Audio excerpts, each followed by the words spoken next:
Assalamualaikum warahmatullahi wabarakatuh. Welcome to our YouTube channel di Pembiayaan Perusahaan Pertanian. Nah, teman-teman, perkenalkan, nama saya Anissa Trijuniarti dari Program Studi Agribisnis Angkatan 2018 dari jurusan Sosial Ekonomi Pertanian Universitas Bengkulu. NPM E1D 018085. Saya dari kelas B. Nah, mengenai tentang pembiayaan perusahaan, kita akan menjelaskan sedikit mengenai modal perusahaan. Nah, dalam setiap usaha, perusahaan pasti membutuhkan modal ya untuk menjalankan usahanya. Dari mana aja modal tersebut dan sebagainya, kita akan bahas lebih lanjut di slide berikut ini. Oke, saksikan sampai habis ya. Mengenai modal perusahaan, perusahaan itu biasanya mendapatkan modal dari berbagai macam ya. Ada modal internal dan eksternal. Kita membahas sedikit mengenai modal eksternal. Biasanya modal eksternal itu didapatkan dari hutang. Nah, hutang itu ada 3 jenis hutang. Yang pertama yaitu hutang jangka pendek, yang kedua hutang jangka menengah, dan hutang jangka panjang. Apa sih hutang jangka pendek itu? Nah, hutang jangka pendek adalah hutang yang memiliki jatuh tempo kurang dari 1 tahun. Dan adapun ciri-cirinya, nah yang pertama, jatuh tempohnya di bawah 1 tahun atau 1 periode akuntansi.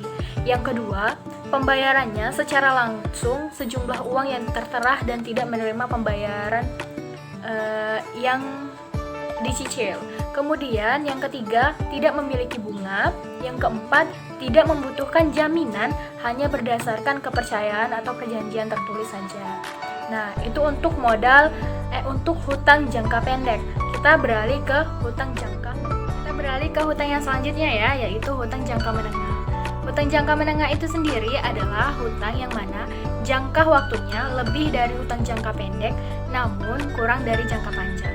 Hutang jangka menengah ini ada 2 jenisnya. Yang pertama yaitu yang pinjaman berjangka, di mana pinjaman berjangka ini harus dibayar dengan angsuran tetap selama periode pinjaman. Misalnya, kita meminjam selama 5 tahun dengan angsuran tetap setiap bulannya tergantung dengan jumlah pinjaman. Yang kedua yaitu leasing. Leasing atau sewa guna usaha merupakan kegiatan pembiayaan dalam bentuk penyediaan barang, modal, baik sewa guna usaha dengan hak opsi ataupun tidak dengan hak opsi, untuk digunakan selama jangka waktu tertentu berdasarkan pembayaran secara berkala. Nah, itu untuk jangka menengah. Selanjutnya ke jangka panjang. Tadi hutang jangka pendek dan jangka menengah ya. Sekarang kita beralih ke hutang jangka panjang. Hutang jangka panjang ini biasanya lebih dari 10 tahun. Nah, hutang jangka panjang adalah kewajiban yang harus dibayar dan dilunasi dalam tempo waktu yang relatif lama. Biasanya mencapai 1 periode akuntansi atau 1 tahun atau bahkan lebih. Secara lebih terperinci, hutang jangka panjang dapat dijabarkan sebagai bentuk kewajiban atau beban di masa depan yang harus dibayarkan sebagai akibat dari penundaan pembayaran yang seharusnya dilakukan dalam 1 tahun lebih atau siklus operasional perusahaan. Nah, untuk contoh dari hutang jangka panjang ini sendiri, yang pertama yaitu utang obligasi, yang kedua utang hipotek, yang ketiga wesel bayar jangka panjang, yang keempat kewajiban lease, yang kelima kewajiban pensiunan atau pasca pensiun. Ya, kalau tadi kita sudah membahas mengenai modal eksternal, kemudian ada yang namanya modal sendiri. Nah, modal sendiri adalah modal yang berasal dari kekayaan atau investasi perseorangan atau milik perusahaan.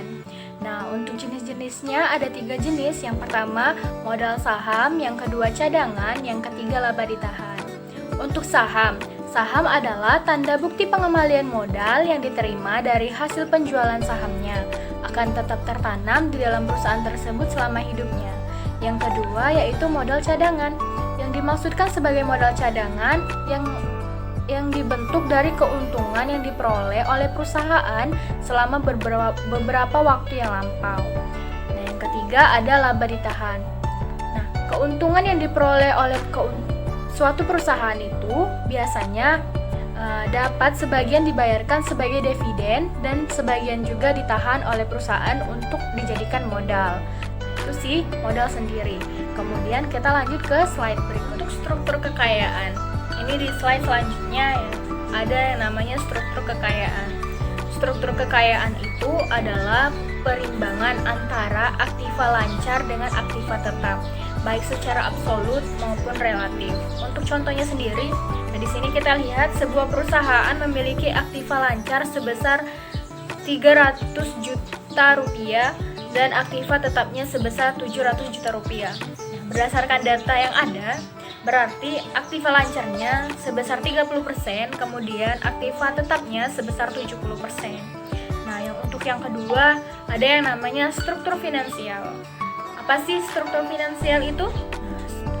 Struktur finansial adalah hal yang menunjukkan bagaimana aktiva-aktiva perusahaan dibelanjakan, yaitu menyangkut semua sumber pembelanjaan.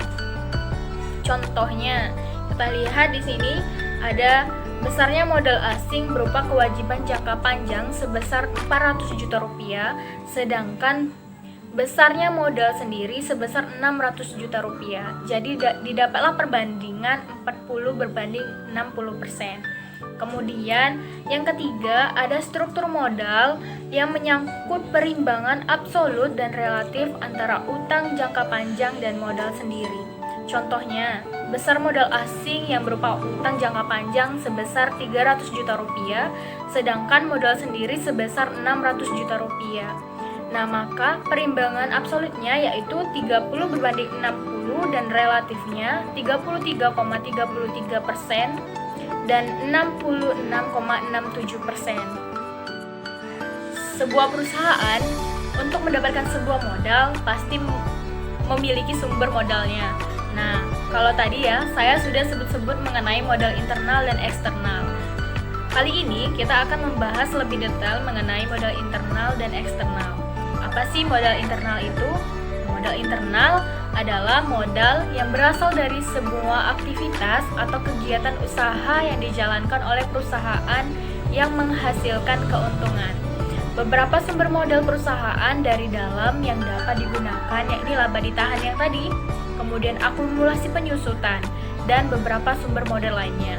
Kemudian modal eksternal berasal dari pihak luar perusahaan yang sering sekali digunakan oleh perusahaan dalam mendapatkan modal, biasanya bank, koperasi, kreditur, supplier, dan pasar modal, ataupun kita bisa menyebutkan sebagai hutang perusahaan. Selanjutnya ada yang namanya modal kerja. Modal kerja adalah modal yang diperlukan sebuah perusahaan untuk membiayai semua kegiatan bisnis, sehingga bisnis dapat berjalan sesuai rencana sebelumnya. Ada konsepan dari modal kerja, ada terdiri dari 3 konsep. Yang pertama konsep kuantitatif, yang kedua konsep kualitatif, dan konsep fungsional. Konsep kuantitatif, nah berdasarkan konsep ini, modal kerja yaitu jumlah aktiva lancar atau yang sering disebut sebagai gross working capital atau modal kerja kotor. Nah, yang kedua ada yang namanya konsep kualitatif. Dalam konsep kualitatif ini, modal kerja yaitu kelebihan atau selisih jumlah aktiva lancar terhadap kewajiban lancar. Yang ketiga ada yang namanya konsep fungsional. Nah, konsep fungsional menekankan fungsi pada dana perusahaan untuk meraih laba atau pendapatan usaha pokok perusahaan. Apa sih sebuah perusahaan harus memiliki modal? Nah, ini ada beberapa pentingnya modal dalam sebuah perusahaan. Yang pertama yaitu untuk memungkinkan perusahaan dapat beroperasi dengan efisien. Yang kedua yaitu memungkinkan perusahaan memberikan syarat kredit kelangganan. Yang ketiga, memungkinkan perusahaan mempunyai persediaan dalam jumlah yang cukup. Yang keempat, memungkinkan perusahaan dapat memenuhi kewajiban tepat waktu. Yang kelima, melindungi perusahaan dari krisis modal kerja. Nah, jadi di sini dapat kita simpulkan bahwa modal itu terdiri dari 2 jenis modal. Yang pertama modal internal dan modal eksternal. Untuk modal internalnya sendiri yang tadi ada yang namanya modal sendiri, kemudian modal kerja dan lainnya. Kemudian untuk modal eksternalnya sendiri itu biasanya didapat melalui bank, kreditur dan lain-lain yang berupa hutang jangka pendek, jangka menengah dan jangka panjang.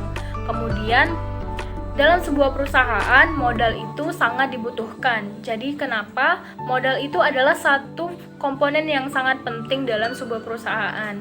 Oke, mungkin itu saja ya yang dapat saya sampaikan. Semoga yang saya sampaikan bisa dipahami oleh teman-teman sekalian. Terima kasih. Wassalamualaikum warahmatullahi wabarakatuh. Jangan lupa di like dan subscribe ya channel YouTube kami. Terima kasih.